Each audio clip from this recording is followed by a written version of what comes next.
پھر فرماتے ہیں سن لو وہ مسئلہ کہ تغلب کو دین بنا دیا کہ جو بیٹھ جائے، یہ بھی طریقہ خلافت کا.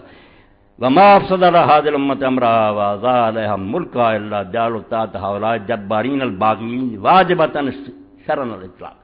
یہ ٹوٹی کی بات ہے، ان خطبوں سے پہچان لو اور اس کے یہ تڑپو، جہاں بھی کوشش ہو سکتی ہے ان کے ساتھ شامل ہو جاؤ کہ خلافت اسلامیہ لانی. اس کے بغیر تمہاری نماز روزے میں اللہ کو گواہ کرتا ہوں کہ ہم کے دن تمہارے منہ پر ماری جائیں. کیا حج اور عمرہ کرتے تھے؟ میرا دین تمہارے ملکوں میں پاؤں کے نیچے روندا گیا اور باریوں میں بند کر دیا گیا اور تم حج کے لیے آتے تھے. فرماتے ہیں امت کا سارا معاملہ کس شاہ نے برباد کیا اور کس طرح ان کی سلطنت ضائع ہوئی؟ فرماتے ہیں صرف یہ مسئلہ کہ مولویوں نے بعد میں ڈر کر یہ چیز کہہ دی کہ ان جبارین اور باغیوں کی حکومت ماننا بھی شرن واجب ہے. جو بیٹھ جائے نا زبردستی، ان کہتے ہیں یہ مسئلہ جب سے گھڑا گیا امت کی بربادی ہو گئی.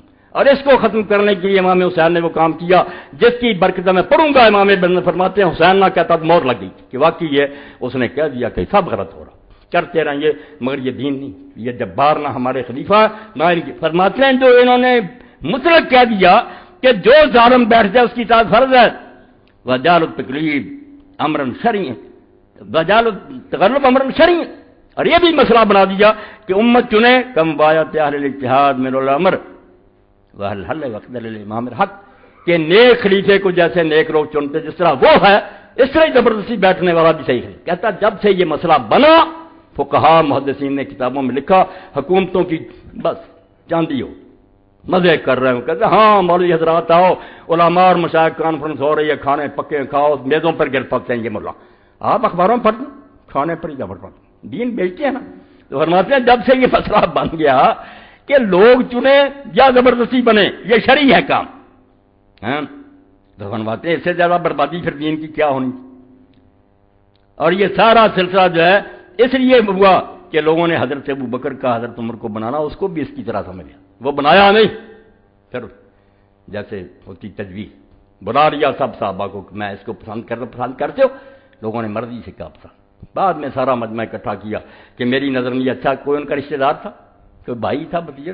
اس کی مثال دے کر ظالم یزید ورد یزید الفاسق الفاجر بالرغم من انوف المسلمین، مسلمانوں کی ناک رگڑ میں ان کو خاک میں ملا دیا، ڈنڈے کے زور سے ان کو دبایا اور اپنے فاسق فاجر بیٹے کے لیے خلیفہ بنا لیا. تو یہ ساری بحث میں تھوڑا تھوڑا میں پڑھتا ہوں. معاویۃ الذی سنّ سنت التغلب بالسیئۃ فی الاسلام علی الخضوع. سن لو محدث کیا کہتا، معاویہ وہ پہلا شخص ہے جس نے اسلام نے اس برے طریقے کا آغاز کیا کہ ڈنڈے سے حکمرانی کرو اور لوگوں کو جھکا لو. اخذ معاویۃ البیعۃ لابن الفاسق یزید بالقوۃ والرشوہ. میرا پچھلا خطبہ سنا کہ رشوت سے اور طاقت سے مرا. ایک آدمی اپنی مرضی سے بیعت نہیں کر رہا تھا. اور امام ابن کثیر لکھنے البدایہ میں کہ خدا کی قسم اگر لوگوں کے دل چیر کر دیکھے جاتے سارے حسین ابن علی کے ساتھ. اس کو جانتے تھے یہ رسول اللہ کا بچہ جنم، پوری امت اس سے محبت کرتی تھی، مگر دولت یزیدیہ اس کے مخالف کیونکہ حکومت خلاف تھی، لوگ ڈر رہے.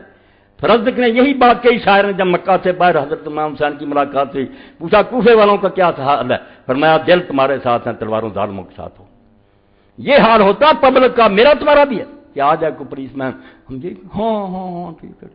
یہ بے ایمان بنا دیا، ہم کو منافق بنا دیا، دل میں لعنت بیچتے ہیں، زبان سے تعریف کر. تو فرمایا یہ کام جو کیا بالقوت والرشوت، طاقت اور رشوت کے ساتھ.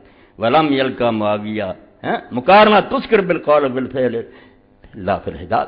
اگر تھوڑی بہت مزاحمت ہوئی جو قابل ذکر ہے تو صرف حجاز میں، مکے اور مدینے میں جو صحابہ چوٹی کے ان کے بیٹے تھے انہوں نے مخالفت کی، باقی تو سارا ملک چپ ہو گیا، بالکل خاموش ہو گئے لوگ. ثم حج معاویہ علیہ وعلى بیعت یزید فی الحجاز. پھر مدینے کا بھی روک دیا کہ باقی ملک کو میں نے ڈنڈے سے سیدھے کر لیا، مکے کی خبر کی لوں گا.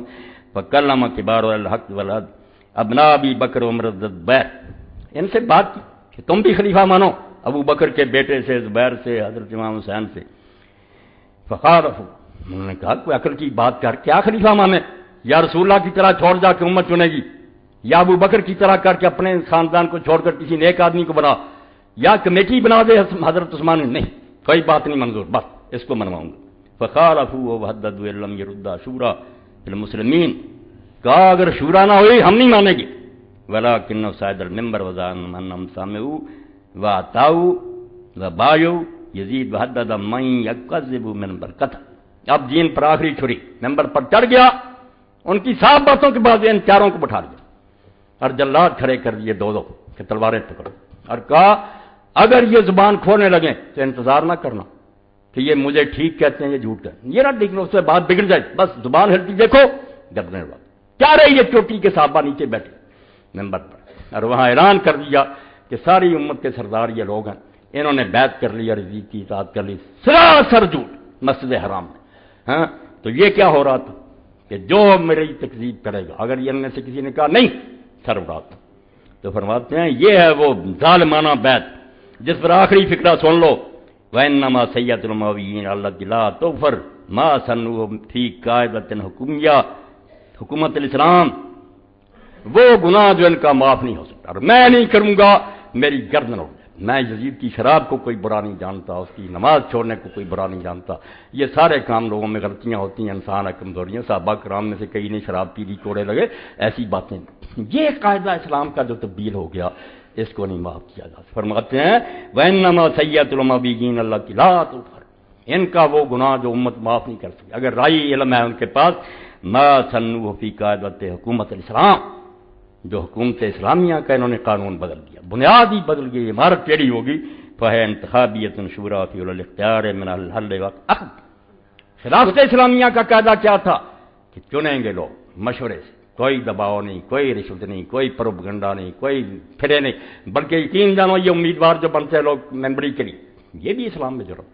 اللہ کے رسول نے کہا جو عہدہ چاہتا ہے وہ ناقابل ہے، وہ اسی لیے انکوالیفائڈ ہے، وہ کوئی اس کو عہدہ نہیں تم دے سکتے، وہ لالچی ہو۔ مگر یہاں باقاعدہ کنوینسنگ ہوتی ہے، لوگ گھومتے ہیں، اپنے احسان چاہتے ہیں، بے ایمانی سے وہ آگے چلے جاتے ہیں، پھر لوٹتے ہیں، پھر لوگ لوٹتے ہیں، یہ نہیں کوئی جمہوری نہ اسلام، وہ انتخاب طریقہ کیا تھا اسلام کا، انتخابیہ شورا فی اہل الاختیار من الحل وقد نسخوها بالقاعدۃ الحاد، اس کو بدل کس میں دیا؟ پہلے تھا کہ نیک کو چنیں گے لوگ، اب کہا نہیں، چننے کا سوال ہی نہ، نیک کا مسئلہ ہے، القوت تغلب الحق، مائٹ از رائٹ، جس کی طاقت ہے وہ حق ہے، تم نہیں سوچ سکتے یہ شرابی ہے، یہ زانی ہے، ولی ہے یا بدماش ہے، وہ آ گیا۔ تو فرمایا اب یہ قاعدہ بن گیا جو 600 سال چلتا رہا بنو عباس میں بھی، کہ القوت تغلب الحق، کہ طاقت حق پر غالب ہے، حق نہ حق کی باتیں نہیں، نہ چننے کی باتیں، جو طاقتور ہو گیا۔ فهم الذین هدموها، یہی ظالم لوگ ہیں جنہوں نے اس دین کے قاعدے کو تباہ کر دیا۔ وَتَبِعُهُم مَّن بَعْدَهُمْ فِيمَا فِيهَا، اور بعد میں آنے والے ظالم اسی طرح چلتے رہے 600 سال۔ ہم کہتے ہیں خلافت یہ باتیں، کون سی خلافت تھی؟ وہ خود رسول اللہ کے ارشاد کے مطابق ظالمانہ حکومت، وہ اگر ختم ہو گئی کوئی رونا نہیں چاہیے، اور اگر یہ عبدالحمید کی حکومت بھی ختم ہوئی، یہ جو بیوقوف لوگ ہیں کہ جو مسلمانوں کے تخت پر بیٹھے اس ضلع سے باہر وہ ہوتے ہیں۔ عبدالحمید کیا کرتا تھا؟ عورتوں سے بدماشیاں کرتے تھے سارے۔ مصطفیٰ کمال بھی ظالم ہے، مگر خلیفہ کا کیا کردار؟ کتابیں پڑھ کر دیکھو، یہ بدماش ہے سارے لوگ، محلوں میں عورتیں تھیں، یہودیاں عورتیں تھیں، ان کے حسن و جمال سے لگتے ہیں، یہ ہے وہ اسلامی خلافت۔ ہم جس خلافت کے لیے روتے ہیں وہ شیخین کی خلافت۔